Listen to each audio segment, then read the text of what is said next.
I'm Mark Leibovich of the New York Times at the U.S. Capitol. Politicians are heckled with some regularity. It's generally considered to be an occupational hazard in a business that is not always as scripted as people want it to be. You take the mic, but I'm leaving. So you all decide. No, In this video obtained by CNN, Michelle Obama was heckled at a fundraiser in Washington, D.C. this week in front of what should have been a friendly crowd. The First Lady threatened to walk away before returning to the podium to finish her remarks. So let me make the point that I was making before. Today, strike, these desperate people. I'm about to address it, ma'am, but you got to let me speak. President Obama was interrupted several times last month at the National Defense University. He appeared angry but kept his composure and weaved the protesters' conduct into his speech.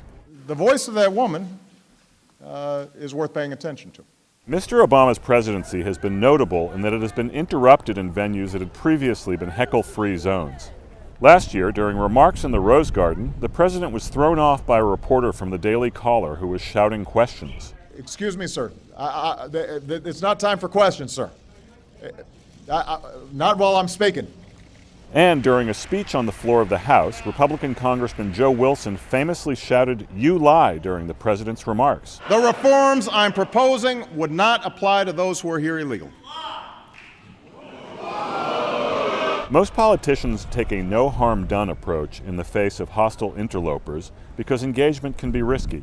One disastrous example occurred during the 2006 U.S. Senate campaign when incumbent George Allen of Virginia singled out a videographer of Indian descent in the crowd with what many took to be a racial slur. This fellow here over here with the yellow shirt, Macaca, or whatever his name is, he's with my opponent. The ubiquity of online video has given this moment and others instant immortality.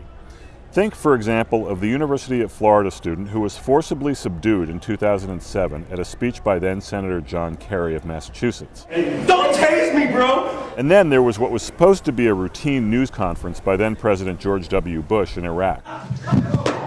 You never know when somebody in the crowd is going to step out of line. Certainly Michelle Obama earned her place this week in the pantheon of the memorably heckled.